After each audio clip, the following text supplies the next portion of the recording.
আসসালামু আলাইকুম রহমতুল্লাহি ওবারাকাতুহু। আলহামদুলিল্লাহ, সমস্ত প্রশংসা আল্লাহ সুবহানাহু ওয়া তাআলার জন্য। তাকাব্বালাল্লাহু মিন্না ওয়া মিনকুম। ঈদ মোবারক। আশা করছি সবার ঈদ অনেক ভালো কেটেছে।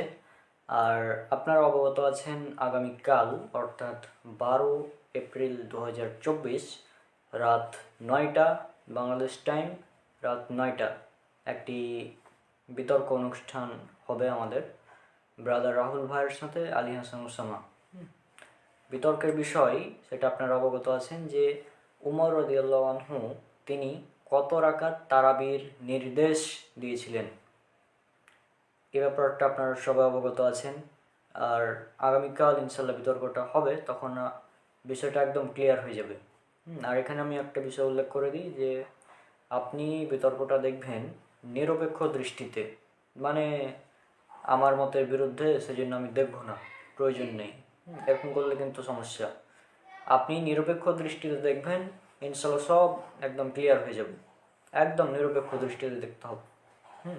তাহলে বুঝতে পারবেন যে কার দলিলের মজবুত, মানে কার দলিলটা বেশি মজবুত, এটা আপনি নিজেই বুঝতে পারবেন যদি নিরপেক্ষ দৃষ্টিতে বিষয়টা দেখেন। কিন্তু যদি আপনি গোয়ামি করেন যে না, আমি এটা করে আসছি, বাপদাদা করে আসছে, আমি এটাই করব, হ্যাঁ এটাই সঠিক, হ্যাঁ তুমি যতই বলো যে এটা সঠিক আমি মানবো না, এরকম করলে কিন্তু সমস্যা। হ্যাঁ, আর যেহেতু রাহুল ভাইয়ের সাথে আমার কথা হয় মাঝে মাঝে, তো এই বিষয়গুলো আর কি মানে জানি আমি কিছুটা। হ্যাঁ, তো আপনারা নিশ্চিন্ত থাকুন, ইনশাল্লাহ বিজয় আমাদের মানে সত্যেরই হবে। যেটা সঠিক সেটা ইনশাল্লাহ এখানে তুলে ধরা হবে। তো আশা করছি আপনারা লাইভটি মানে লাইভ বিতর্কটি আগামীকাল ইনশাল্লাহ দেখবেন। আর এই থেকে আমাদের যেই তারাবি নিয়ে যে রাকাত সংখ্যা নিয়ে যে মারামারি, 8 পড়বো না 20, এটা ইনশাল্লাহ ক্লিয়ার হয়ে যাবে। তো আশা করছি আপনারা বিষয়টা বুঝতে পেরেছেন। আর এই পেজে ফার্স্ট লাইভ করছি আজ, এটা আমার নতুন পেজ বিআর রৌনক এমডি মোসাব্বিরুল ইসলাম। আপনারা জানেন আমার আগের পেজটা মানে নষ্ট হয়ে গিয়েছে, যাই হোক কোনো সমস্যার কারণে। তো এই পেজে এখন থেকে মূলত আমার কাজগুলো চলবে। এছাড়াও আর একটি পেজ আছে আমাদের সালাফি দাওয়া প্ল্যাটফর্ম নামে, তো সেই পেজটা আপনারা ফলো দিয়ে রাখবেন, তাহলে সেখানে আপডেটগুলো পাবেন। আর আমি এখানে আরও একটি কথা বলে দিই যে আমি আর মানে বিতর্কিত মশালা বিভিন্ন বিষয়গুলো নিয়ে কথা বলবো না। আমার এখন কাজ হচ্ছে মূলত নাস্তিকদের বিভিন্ন অভিযোগের জবাব, কোরআন অ্যান্ড মডার্ন সায়েন্স, তারপর কম্পারেটিভ রিলিজিয়ন নিয়ে, এগুলোই চলবে। ঠিক আছে, এই হাত কোথায় বাঁধবো, হ্যাঁ আমিন বলতে হবে কি হবে না, তারপর ইমামের পেছনে সূরা ফাতিহা পড়তে হবে কি হবে না, এগুলো নিয়ে আমি আসলে কথা বলতেও চাই না। আর কিছু মুকাল্লিদ, হানাফি মুকাল্লিদ, তারা আমার মেসেঞ্জারে এসে বলছে যে আপনার সাথে এখন বিতর্ক করবো এই বিষয়ে, যে হাত নাভির নিচে বাঁধতে হবে না বুকের উপর, এই বিষয়ে আমি তো মানে বলবো না কথা, কারণ আমার এই বিষয়ে কোনো ইন্টারেস্ট নেই। আর আমি মনে করি এগুলো অযৌক্তিক বিতর্কগুলো, এই হাত বাঁধাবাঁধি নিয়ে, বিশেষ করে আমার সাথে এগুলো অযৌক্তিক। কারণ আমার কাজ হচ্ছে ভাই কম্পারেটিভ রিলিজিয়ন নিয়ে। এখন তুমি যদি আসো আমার সাথে মাসালা নিয়ে ডিবেট করতে, এটা তো হাস্যকর, তাই না? এবং আমি আগেই বলে দিয়েছি যে আমি কোনো বিতর্কিক না, আমি বিতর্ক করিও না, আমি জাস্ট আলোচনা করি এবং এটা যথেষ্ট আমার জন্য। হ্যাঁ, তো আশা করছি যে যারা এভাবে ডিস্টার্ব করছে মাঝে মাঝে যে আপনার সাথে এই বিষয়ে বিতর্ক করবো, এই করবো সেই করবো, তো এগুলো জাস্ট হাস্যকর। আর আগামীকাল বিষয়টা ক্লিয়ার হয়ে যাবে, এই যে তারাবির বিষয়টা ইনশাল্লাহ 8 রাকাত না 20 রাকাত ওমর রাদিয়াল্লাহু আনহু কোনটা নির্দেশ দিয়েছিলেন। হ্যাঁ, কথাটা ভালো লক্ষ্য রাখবেন। বিতর্ক কিন্তু তারাবি 8 না 20 এটা না, বিতর্কটা হবে উমর রাদিয়াল্লাহু আনহু, ইসলামের দ্বিতীয় খলিফা, তিনি কত রাকাত আদেশ করেছিলেন। হানাফিদের দাবি হচ্ছে 20 রাকাত, আর আমাদের দাবি হচ্ছে 8 রাকাত তিনি মানে আদেশ করেছিলেন তারাবির। তো আগামীকাল আপনারা এটার ফলাফল দেখতে পাবেন ইনশাল্লাহ। হ্যাঁ, আগামীকাল একটি মানে আমাদের জন্য একটি খুবই গুরুত্বপূর্ণ দিন বলতে পারেন বিষয়টা। আর যেহেতু বিতর্কটা আপনারা ব্রাদার রাহুল হোসেন ভাইয়ের পেজ এবং আলী হাসান ওসামা দুজনের পেজ থেকে একসাথেই দেখতে পাবেন, হ্যাঁ, রাত্রি 9টায়। তো আশা করছি আপনারা সবাই বিতর্কটা দেখবেন এবং নিরপেক্ষ দৃষ্টিতে দেখবেন, তাহলে আপনাদের নিকট বিষয়টা ক্লিয়ার হবে। যদি আপনি একটি মতের পক্ষে থাকেন, হ্যাঁ, সেভাবে দেখেন, তাহলে আপনার দ্বারা কখনোই মানে হক বা সত্য গ্রহণ করা সম্ভব না। আর আমি এটা বলে দিই, এই যে তারাবি 8 না 20, হ্যাঁ, ইমাম হোসেন সূরা ফাতিহা বলতে হবে কি হবে না, তারপর আমিন জোরে বলতে হবে না আস্তে বলতে হবে, হাত বুকের ওপর বাঁধতে হবে না নাভির নিচে বাঁধতে হবে, এই যে রফুল আদান করতে হবে কি হবে না, এই মশালাগুলো নিয়ে আমার মোটামুটি 2020 থেকে 2021-এর মধ্যে অলরেডি কমপ্লিট করা আছে। সবগুলো হাদিসের তাহাকিক এগুলো মানে কমপ্লিট করা আছে সব, হ্যাঁ। আমি ইচ্ছাকৃত এগুলো নিয়ে আলোচনা করিনি। কারণ কি? কারণ এগুলো হচ্ছে বিতর্কিত মশালা, এগুলো নিয়ে আলোচনা করলে মানে মানে সমস্যা হবে, সেজন্য আমি করিনি। আমি চেষ্টা করি এগুলোকে এড়িয়ে যাওয়ার, কিন্তু না, মেসেঞ্জারে এসে নক করছে যে আপনার সাথে এখন বিতর্ক করবো এই বিষয়ে, হাত কোথায় মারতে হবে এই বিষয়ে বিতর্ক করব। আজীব ব্যাপার, আমার সাথে এখন বিতর্ক করবে যে ইমাম হোসেন সূরা ফাতিহা পড়তে হবে কি হবে না। হ্যাঁ, এই বিষয়গুলো আমি ক্লিয়ার করে রেখেছি সম্পূর্ণ। আমি প্রত্যেকটা বিষয়ের উপর 3 থেকে 4 ঘন্টা করে আলোচনা করতে পারবো, এই মাসালা প্রত্যেকটা এক একটা করে।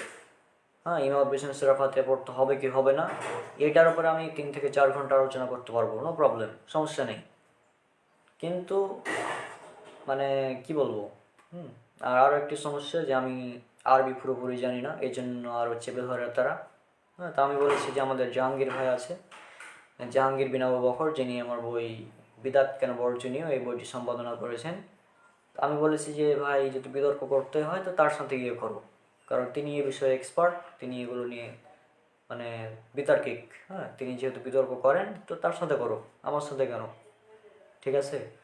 তো আমি এখানে আবার বলে দিই যে আর হ্যাঁ, এখন থেকে মানে আজকে এপ্রিলের 11 তারিখ 2024, এখন থেকে আমি আর কোনো বিতর্কিত মাসালা নিয়ে কথা বলবো না। যদিও বলিনি এ পর্যন্ত, কিন্তু যেহেতু আমি আহলে হাদিস, সেজন্য তারা আমার উপর মানে করে চেপে ধরে এভাবে।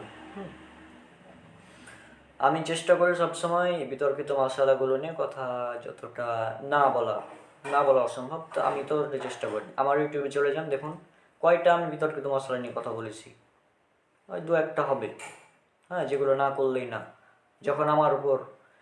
যখন আমাকে খোঁচা মারে তখন আমি শুধু এগুলো নিয়ে আলোচনা করি, তার আগে না। ঠিক আছে।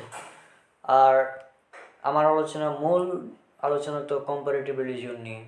তো এখন যদি বিতর্ক করতেই চাও তো এগুলো নিয়ে আসো, কম্পারেটিভ রিলিজিয়ন নিয়ে আসো। হ্যাঁ, ওই আমাদের মধ্যে যেগুলো ইখতিলাফি মশালাই মানে মুসলিমদের মধ্যে, এগুলো নিয়ে না করাই ভালো। আর এগুলোর মধ্যে না যাওয়াই ভালো আমি মনে করি আমার জন্য, এবং আমি চেষ্টাও করি এগুলোর মধ্যে না যাওয়ার। তারপরেও আমার উপর তো জানেন কত রকম ট্যাগ দিয়ে হয়েছে, অনেকে জানেন বিষয়টা। যাক, আর এগুলো বলছি না।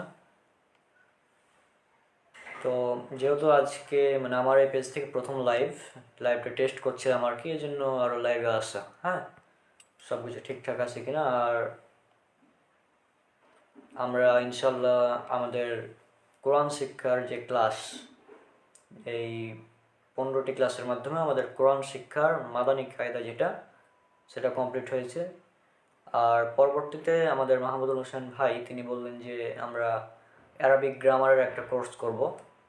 তো দেখি ইনশাল্লাহ ঈদের পর আমরা 20 তারিখ থেকে হয়তো শুরু করবো ক্লাসগুলো, Arabic grammar, basic Arabic grammar, মানে যতটুকু না জানলেই নয় আর কি। কোরআন হাদিস বোঝার জন্য বেসিক যে অ্যারাবিকগুলো জানার প্রয়োজন সেগুলো নিয়ে আলোচনা হবে সিরিজ আকারে, মানে কোর্স আকারে আলোচনা হবে আর কি। হ্যাঁ, তো সবাই আমাদের জন্য দোয়া করবেন। আর ইনশাল্লাহ আগামীকালের বিতর্কে যেটা হবে, ইনশাল্লাহ বিজয়টা সত্যিই হবে, সঠিকটা আপনারা পেয়ে যাবেন ইনশাল্লাহ। আর ব্রাদার রাহুল ভাইয়ের ব্যাপারে তো আপনারা জানেন, তিনি নাস্তিক, হিন্দু, খ্রিস্টান সবার সাথেই বিতর্ক করেছেন, সুতরাং এটা তার জন্য নতুন কিছু না। আর তার কাছে আমি আর এখানে আর একটা কথা বলে দিই, কিছু কিছু মানে হানাফি মুকাল্লিদ আছে, তারা কি করে যে মানে ব্রাদার রাহুল হোসেন ভাইয়ের একটি বই আছে, হ্যাঁ, আনোয়ারে মাসাবি রাকাতে তারাবি, তার মুক্তাসর করা একটি বই আছে। তো তারা বলছে যে রাহুল ভাই নাকি এই বই থেকে আলোচনা করবে। মানে বিষয়টা কতটা হাস্যকর দেখুন, মানে রাহুল ভাই নাকি তার পাবলিশ করা যে বই আছে ওটা থেকে নাকি বিতর্ক আলোচনা করবে। আজীব ব্যাপার, তাই না? মানে রাহুল ভাই যে আলোচনা করবে সেটা আপনারা দেখতেই পাবেন। তিনি এই তথ্যগুলো তার কোনো আজ পর্যন্ত কোনো ভিডিওতেও তিনি বলেননি, তার বইয়েও এগুলো পাবেন না। নতুন নতুন তথ্য পাবেন, একদম একদম নিউ নতুন তথ্য পাবেন, যেগুলো মানে আপনারা কোনোদিন চিন্তা করেননি যে এইভাবেও মানে করা যায়। বিষয়টা আপনারা খেয়াল করবেন, ইনশাল্লাহ বুঝতে পারবেন। তো আজকে বিদায় নিচ্ছি, ইনশাল্লাহ দোয়া রইলো। আর বিতর্কটা আপনারা নিরপেক্ষ দৃষ্টিতে দেখবেন, তাহলেই সঠিকটা জানতে পারবেন। তো আজকে বিদায় নিচ্ছি, সব আমাদের জন্য দোয়া করবেন। ইনশাল্লাহ দেখা হবে পরবর্তী কোনো ভিডিওতে। আসসালামু আলাইকুম ওয়া রাহমাতুল্লাহি ওয়া বারাকাতুহু।